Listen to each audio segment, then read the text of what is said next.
की शुरुआत करेंगे। जयपुर में 3 दिवसीय डीजीपी आईजी कॉन्फ्रेंस की शुरुआत आज से होने जा रही है। कॉन्फ्रेंस में सभी प्रदेशों के डीजीपी शामिल होंगे और पीएम मोदी, गृह मंत्री अमित शाह भी कॉन्फ्रेंस में शामिल होंगे। आज से लेकर 7 जनवरी तक राजस्थान इंटरनेशनल सेंटर में ये कॉन्फ्रेंस चलने वाली है। आरआईसी के आसपास सुरक्षा व्यवस्था की कड़ी व्यवस्था यहां पर रखी गई है। राष्ट्रीय सुरक्षा सलाहकार अजीत डोभाल भी कॉन्फ्रेंस में शामिल होंगे। गृह मंत्री अमित शाह कॉन्फ्रेंस के उद्घाटन सत्र में शामिल होंगे। गृह मंत्री अमित शाह इस उद्घाटन सत्र की शुरुआत करने वाले हैं और साथ ही साथ पीएम मोदी 6 और 7 जनवरी को डीजीपी कॉन्फ्रेंस में शामिल होंगे। हालांकि आज ही प्रधानमंत्री नरेंद्र मोदी शाम को पहुंच जाएंगे जयपुर। अधिकतर मेहमानों के रुकने की जो व्यवस्था है वो विधायक आवास परियोजना में रखी गई है। RS club house, MNIT guest house में भी डेलीगेट्स के रुकने की व्यवस्था की गई है। कॉन्फ्रेंस में साइबर अपराध, डेटा गवर्नेंस, आतंकवाद विरोधी चुनौतियों, वामपंथी उग्रवाद, नारकोटिक्स तस्करी में उभरते रुझान, खालिस्तान और जेल सुधार सहित विभिन्न मुद्दों पर चर्चा होनी है। कई डीजीपी की ओर से अलग अलग मुद्दों को लेकर प्रेजेंटेशन भी दिया जाएगा। प्रदेश के डीजीपी UR साहू भी 2 विषयों को लेकर अपना प्रेजेंटेशन देने वाले हैं। तो बेहद महत्वपूर्ण ये 3 दिवसीय कॉन्फ्रेंस रहने वाली है, जिसकी शुरुआत आज से होने जा रही है और हर किसी की नजर इस कॉन्फ्रेंस पर रहेगी, क्योंकि अपराध को रोकने का खाका पूरी तरीके से यहां से तैयार किया जाना है। सबसे पहले सभी के विचारों को सुना जाएगा, क्योंकि एक एक कर सभी डीजीपी अपनी प्रेजेंटेशन रखने वाले हैं और खास तौर पर फोकस उन राज्यों पर है जहां पर सबसे ज्यादा घुसपैठ, सबसे ज्यादा अपराध, सबसे ज्यादा साइबर अपराध और साथ ही साथ अंतर्राष्ट्रीय सीमा जहां लगती है। प्रधानमंत्री नरेंद्र मोदी कॉन्फ्रेंस में शामिल होंगे और एक मैसेज भी है यहां पर। मैसेज ये कि अपराध की बात की जाए जिस पर लगाम लगानी है। बड़ा मुद्दा भारतीय जनता पार्टी ने चुनाव में इसे बनाया था। अपराध को रोकना है, पूरी तरीके से रोड मैप तैयार करना है, खाका तैयार करना है, लेकिन पूरे देश की सुरक्षा की बात की जाए तो सुरक्षा एक बहुत बड़ा मुद्दा है। कई राज्य ऐसे भी है जहां पर सबसे ज्यादा घुसपैठ होती है और जिस तरीके से आप सुनते हैं खालिस्तान समर्थक नारे, उस पर भी रोक लगानी है। सोशल मीडिया पर सबसे ज्यादा नजर, क्योंकि सोशल मीडिया आज के टाइम पे वो जरिया बन चुका है जिसके जरिए सबसे ज्यादा अपराध होते हैं।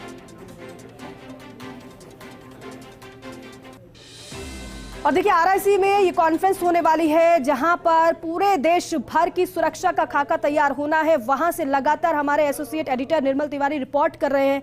हर एक जानकारी, हर एक तस्वीरें वहां से आप तक पहुंचा रहे हैं। एक बार फिर से उनका रुख करते हैं। निर्मल जी, पूरे देश की नजर इस कॉन्फ्रेंस पर है, क्योंकि यहीं से पूरे देश की सुरक्षा का खाका तैयार होना है और साथ ही साथ प्रेजेंटेशन भी डीजीपी की होनी है कि आगे कैसे नवाचार अपराध को रोकने के लिए होंगे और साथ ही साथ क्या उनकी जरूरत है, क्योंकि जब जरूरत पता चलती है उसके बाद ही उसे पूरा करने के बाद ही आप आगे कार्य कर सकते हैं। इसलिए बेहद महत्वपूर्ण ये 3 दिन रहने वाले हैं।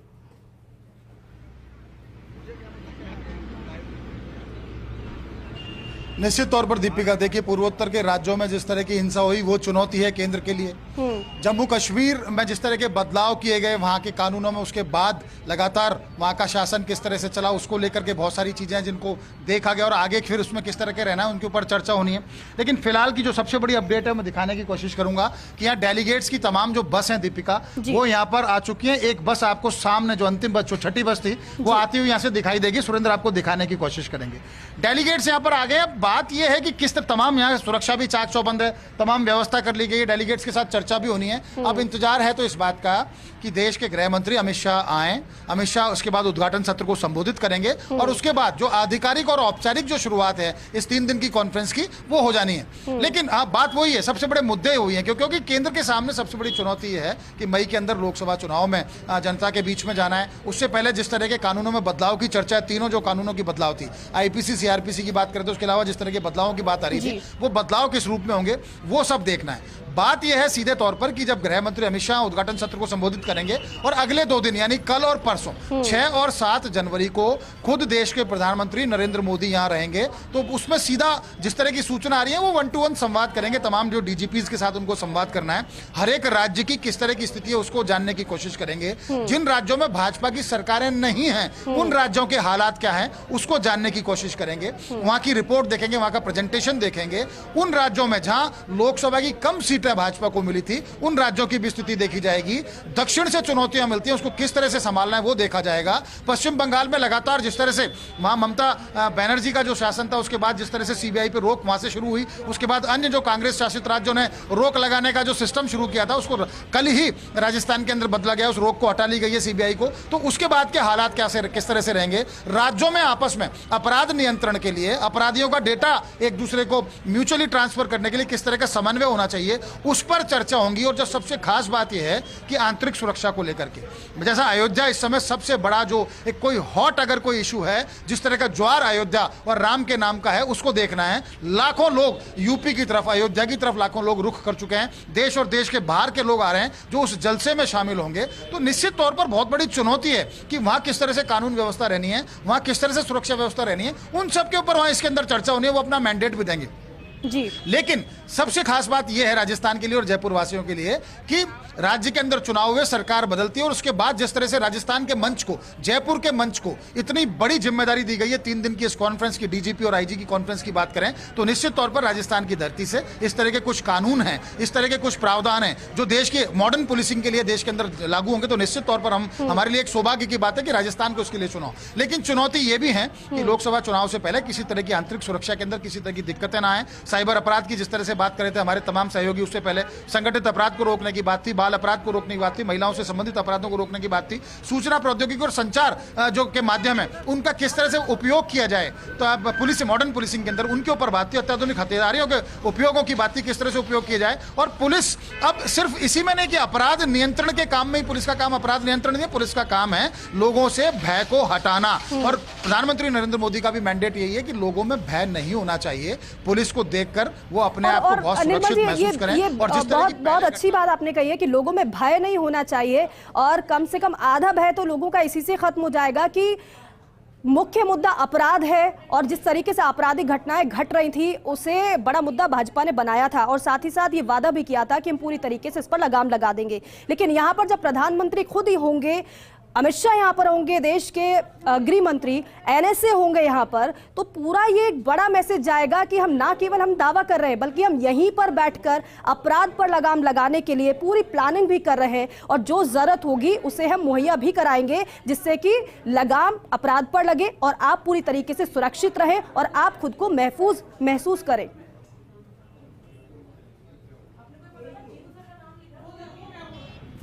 बिल्कुल दीपिका, देखिए खास बात यही है, जो आपने तीनों नाम लिए यहाँ यही समझने की जरूरत है कि मॉडर्न पुलिसिंग पर चर्चा के साथ साथ जो नए 3 जो कानून है जो जिनको देश के अंदर लागू किया जाना है, पुलिस से संबंधित, आईपीसी सीआरपी से संबंधित, उनके अलावा जो बहुत बड़ी बात समझने वाली बात यही है कि आंतरिक सुरक्षा, आतंकवाद से किस तरह से निपटा जाए, घुसपैठ के बाद के जो हालात होते हैं उनसे कैसे निपटा जाए, जो ड्रग सप्लायर्स होते हैं, पूरी चेन बनी हुई ड्रग पैडलर से, उनसे किस तरह से निपटा जाए, जो युवा पीढ़ी को अपराध की तरफ झोंकते हैं उनसे कैसे निपटा जाए। खास बात यह है कि इस पूरा एक त्रिकोण जो एक पावर सेंटर कहा जा सकता है देश का, देश की सुरक्षा का, देश की पुलिस व्यवस्था का, देश की आंतरिक सुरक्षा का, वो यही है कि प्रधानमंत्री नरेंद्र मोदी यहां पर आ रहे हैं, गृह मंत्री अमित शाह यहां पर आ रहे हैं, लेकिन जो एक खास नाम जिसकी अभी हम बात कर रहे थे एनएसए अजीत डोभाल यहां पर आ रहे हैं। अजीत डोभाल के आने का मतलब यही है कि जितनी भी बड़ी जो सुरक्षा एजेंसियों के जो पदाधिकारी हैं, अधिकारी हैं, वो भी यहां पर पहुंचेंगे, चाहे से वो किसी भी एजेंसी से जुड़े हुए। तो एक बात यही उसके अंदर रखा जाएगा, खुद जो अजीत डोभाल है वो खुद एक सेशन लेंगे, उस सेशन में वो यही बताने की कोशिश करेंगे कि आस पड़ोसी जो देश है उनसे किस तरह से जो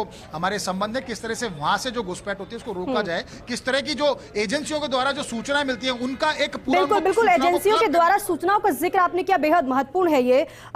शिवेंद्र सिंह परमार भी मेरे सहयोगी आरआईसी से हमारे साथ जुड़ रहे हैं, उनका भी रुख करते हैं। शिवेंद्र, क्योंकि बेहद महत्वपूर्ण ये 3 दिन रहने वाले हैं, क्योंकि यहाँ पर सुरक्षा का खाका भी तैयार होना है और जो हाल ही में गृह मंत्री अमित शाह ने बैठक भी की है अधिकारियों के साथ, हालांकि वो जम्मू कश्मीर को लेकर थी, जिस तरीके से घुसपैठ बढ़ रही है, उन्होंने एक बड़ी बात कही। उन्होंने कहा कि लोकल जो इंटेलिजेंस है, लोकल जो आपकी जानकारी है, उसको आप पुख्ता करिए, मजबूत करिए, और बेहद जरूरी है वो मजबूत होना। लेकिन शिवेंद्र, क्या क्या मुख्य तौर पर रहेगा आज की कॉन्फ्रेंस में, वो अगर आपके पास जानकारी है तो बताइएगा, और आप कौन कौन पहुंच चुका है, किस किस के पहुंचने का सिलसिला अभी बाकी है, वो भी बताइएगा।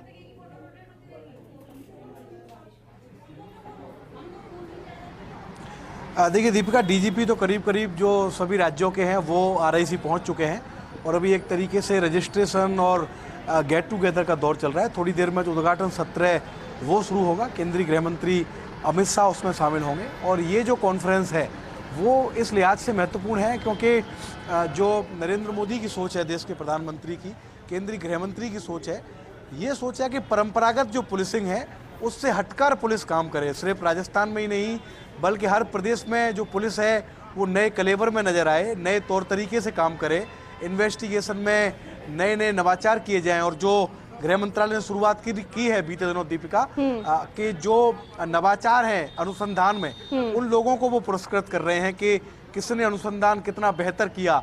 और जिस तरीके से एक मुहिम चल रही है, अभी आपने देखा होगा मौजूदा जो सेशन था संसद का, उसमें भी कई ऐसे सत्र आए कि पुराने जो कानून थे उनको खत्म कर दिया गया।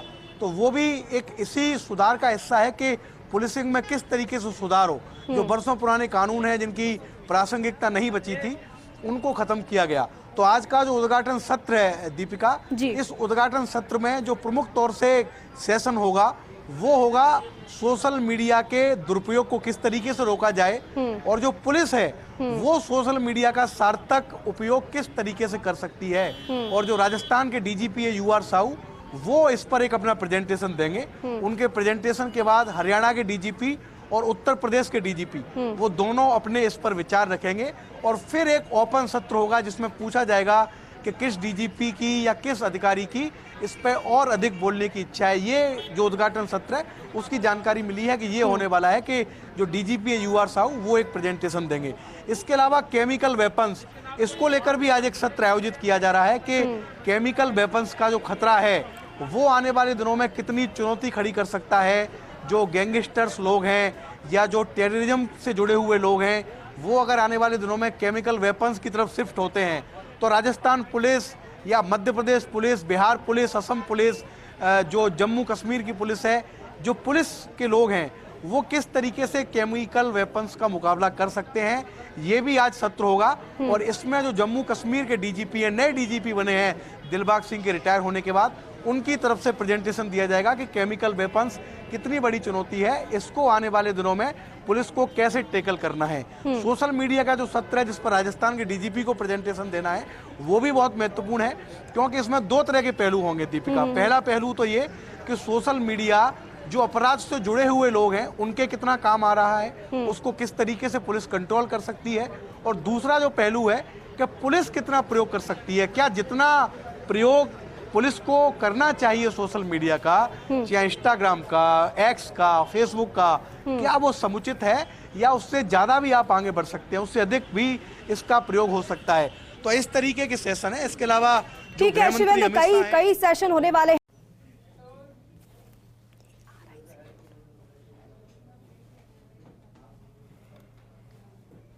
तो देखिए ये तस्वीर आपको दिखा रहे हैं, स्टेट हैंगर की ये तस्वीरें हैं, क्योंकि 2:30 बजे कॉन्फ्रेंस की शुरुआत होने वाली है और आज से 3 दिन तक ये कॉन्फ्रेंस चलेगी। जयपुर से तस्वीर आपको दिखा रहे हैं स्टेट हैंगर की। तो देखिए सुरक्षा व्यवस्था के पुख्ता इंतजाम किए गए। सबसे पहले फर्स्ट इंडिया न्यूज आपको ये तस्वीरें दिखा रहा है। हालांकि आरआईसी की तस्वीरें भी हमने आपको इससे पहले दिखाई थी, जहां पर एक दिन पहले रिहर्सल भी की गई थी बाकायदा।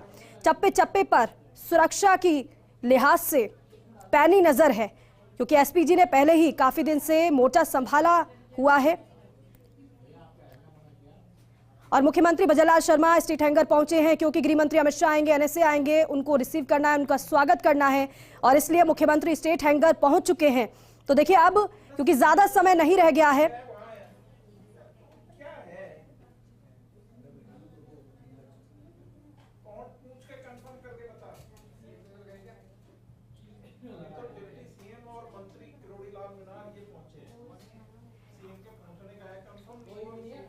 और जियाउद्दीन मेरे सहयोगी हमारे साथ जुड़ रहे हैं, उनका रुख करते हैं। जियाउद्दीन, क्या जानकारी, यहाँ पर कौन पहुंचे, किनके पहुंचने की सूचना मिल रही है?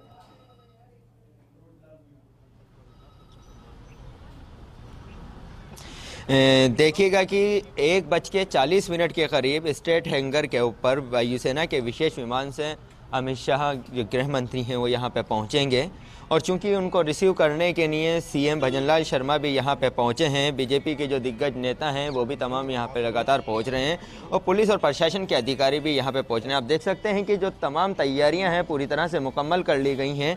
जो स्टेट हैंगर वाला जो इलाका है इसको अभेद किले के अंदर तब्दील कर दिया गया है, चाहे वो राजस्थान पुलिस हो, केंद्रीय सुरक्षा एजेंसियां हों और आईबी की एजेंसियां हों, अलग अलग एजेंसियों को यहाँ पे तैनात की गई है क्योंकि डीजीआईजी कॉन्फ्रेंस जो होना है उस कॉन्फ्रेंस के अंदर किसी तरह से कोई चूक ना रहो उसको लेकर तमाम तैयारियाँ की गई थी। हमारे सहयोगी सत्यनारायण हमारे साथ मौजूद हैं। किस तरह की तैयारियाँ की गई हैं और कितनी देर के अंदर यहाँ पे अमित शाह का काफिला आएगा और क्या रहने वाला है रूट और यातायात की क्या व्यवस्था है? जी देखिए, 1:40 का समय अमित शाह का है। यहाँ पर करीबन 5 IPS को यहाँ पर लगाया गया सुरक्षा के लिए।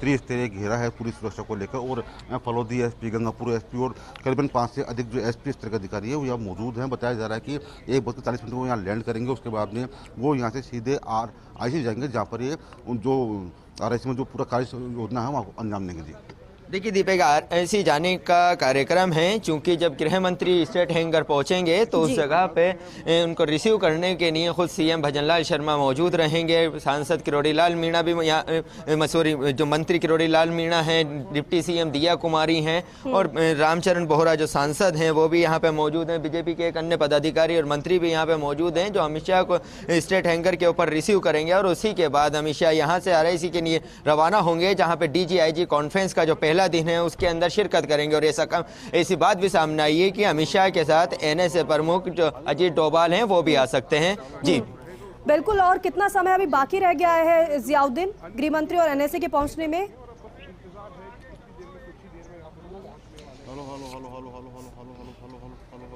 देखिएगा कि जो तैयारियां हैं मुकम्मल कर ली गई हैं। पुलिस हरकत में आ चुकी है, अलर्ट मोड पे आ चुकी है, ट्रैफिक रोक दिया गया है, CM यहां पहुंच चुके हैं रिसीव करने के लिए। तो ऐसा माना जा सकता है कि 10 से 15 मिनट के अंदर जो वायुसेना के विशेष विमान हैं उस विमानों से अमित शाह सीधे ही स्टेट हैंगर पे पहुंचेंगे और स्टेट हैंगर के बाद इसी रूट से होते हुए सीधे RIC के लिए निकलेंगे और वहां पे कॉन्फ्रेंस के लिए जाएंगे। फिलहाल 10 से 15 मिनट के बाद यहां पे पूरी तरह से जो हलचल शुरू हो जाएगी। आप देख सकते हैं कि जो नई सुरक्षा एजेंसियां हैं वो भी मुस्तैद हो गई हैं, राजस्थान पुलिस जो है वो भी मुस्तैद हो गई है और चूँकि जो ये रूट है सीधा जो JLN मार्ग पे जाता है स्टेट हैंगर से, उस रूट को भी बंद कर दिया गया है। किसी तरह का ट्रैफिक इसके ऊपर नहीं आया मूवमेंट के वक्त, उसको भी रोक दिया गया है। फिलहाल ये कहा जा सकता है कि पुलिस अब पूरी तरह से तैयार है, मुस्तैद है और इंतजार किया जा रहा है विशेष विमान का जिसके अंदर अमित शाह और NSA प्रमुख अजीत डोभाल यहाँ पे पहुंचेंगे और साथ ही उनके साथ 3 गृह राज्य मंत्री, केंद्रीय गृह राज्य मंत्री वो भी साथ में आ रहे हैं। ऐसी बात सामने आई है। जी दीपिका। बिल्कुल जियाउद्दीन, ये तस्वीरें हम देख पा रहे हैं और जिस तरीके से आप बता रहे हैं कि हलचल तेज है, यानी कि किसी भी समय में अभी गृह मंत्री अमित शाह यहाँ पर आ सकते हैं, NSA अजीत डोभाल भी उनके साथ आ सकते हैं। हलचल वहां पर बढ़ चुकी है। जैसे ही यहाँ से पता चलेगा, जानकारी मिलेगी, वैसे ही अन्य रूट पर भी सभी को अलर्ट कर दिया जाएगा। जियाउद्दीन,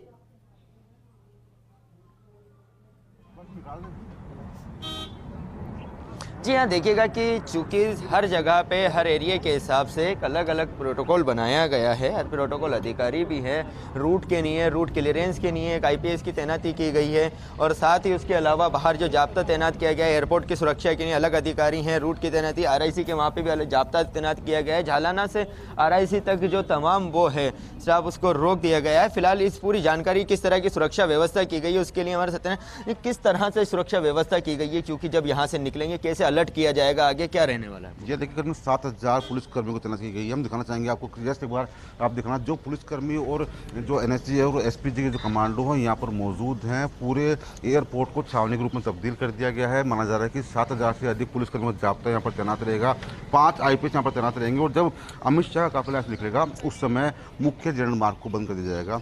RIC का जो सेंटर का जो मार्ग है वो डाइवर्ट पहले कर दिया गया है। तो माना जा रहा है कि सुरक्षा में कोई चूक ना हो, इसके लिए खुद additional police commissioner Rahul Prakash ध्यान रखे हुए हैं। अभय कमान के जरिए इस पर नजर रखी जा रही है। जी देखिए, हर चीज़ की जिम्मेदारी एक आईपीएस अधिकारी को दी गई है कि एयरपोर्ट की जिम्मेदारी एक आईपीएस के पास है, फिर रूट की जिम्मेदारी, फिर डाइवर्ट की जिम्मेदारी, और किसी तरह का कोई होता है तो एक रिजर्व टीम भी रखी गई। उसको किस तरह से इंप्लीमेंट किया जा रहा है? देखिए, अगर रूट की बात करें हम तो खुद additional police commissioner Rahul Prakash ने पूरा रूट को अंजाम दिया है, जहाँ से अमित शाह का काफिला गुजरेगा और आरआईसी से बाद में जो गेस्ट हाउस है वहाँ पर जाएंगे। तो माना जाए कि रूट को लेकर जो बनाया गया रूट प्लान उसमें राहुल प्रकाश ने बनाया। साथ साथ अगर यहाँ की बात करें तो 5 आईपीएस अधिकारी यहाँ पर लगाए गए हैं सुरक्षा के लिए। इसके अलावा इस पूरे रास्ते के अंदर 7000 से अधिक जवानों को तैनाती की गई है, जो कि हथियारबंद जवान तैनात हैं। उसके अलावा जो एसपीजी और एनएसजी कमांडो साथ में रहेंगे अमित शाह के।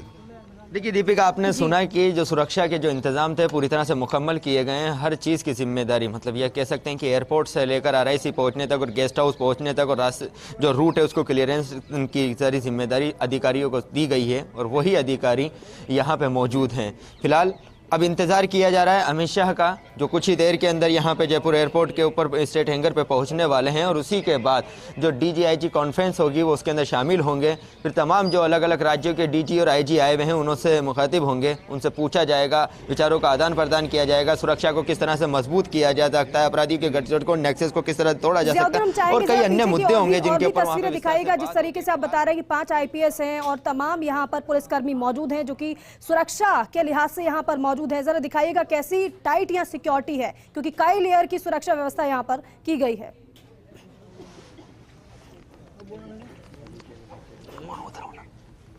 देखिए, अगर यहाँ पे देख सकते हैं कि सबसे पहले क्योंकि जो स्टेट हैंगर है उसकी सुरक्षा का जिम्मा सीआईएसएफ के पास है, तो सीआईएसएफ के जवानों की मुस्तैदी है, क्योंकि उसके बाद जो जितनी भी हाईराइज जो ऊंची बिल्डिंगें हैं जो एयरपोर्ट के पास हैं उन बिल्डिंगों के ऊपर पुलिसकर्मियों की तैनाती की गई है। आसपास के एरिया में सादा वस्त्रों के अंदर पुलिसकर्मियों की तैनाती की गई है।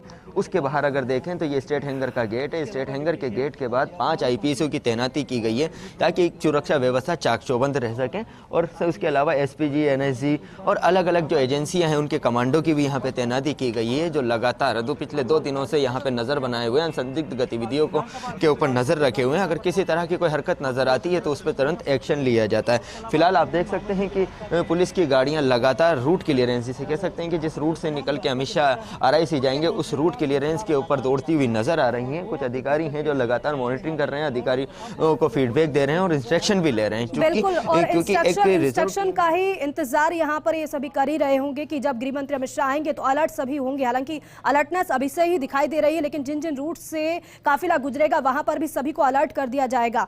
आप दोनों लगातार हमारे साथ बने रही है। जब गृह मंत्री अमित शाह पहुंचेंगे तो आपसे जानकारी भी लेंगे और साथ ही साथ तस्वीरें भी दर्शकों को दिखाएंगे। लेकिन क्योंकि प्रधानमंत्री नरेंद्र मोदी आज आ रहे हैं शाम को जयपुर, और पीएम मोदी भाजपा मुख्यालय जाएंगे और पहले प्रधानमंत्री हैं जो भारतीय जनता पार्टी के मुख्यालय यहां पर पहुंचेंगे। आपको बता दें कि पीएम मोदी आज ले सकते हैं महत्वपूर्ण संगठनात्मक बैठक। विधायकों और प्रदेश पदाधिकारियों की बैठक प्रस्तावित है।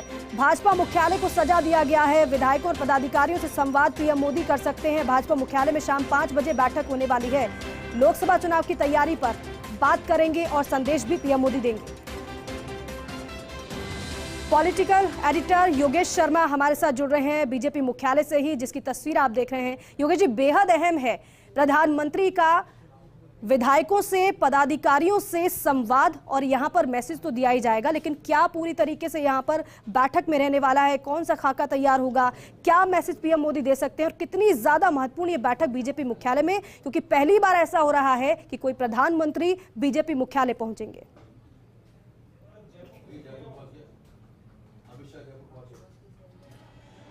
देखिए, संदेश तो इस भाजपा के कार्यालय से अपने आप में एक अलग जा रहा है। मेरे पीछे जो आप बीजेपी का प्रदेश मुख्यालय देख रहे हैं,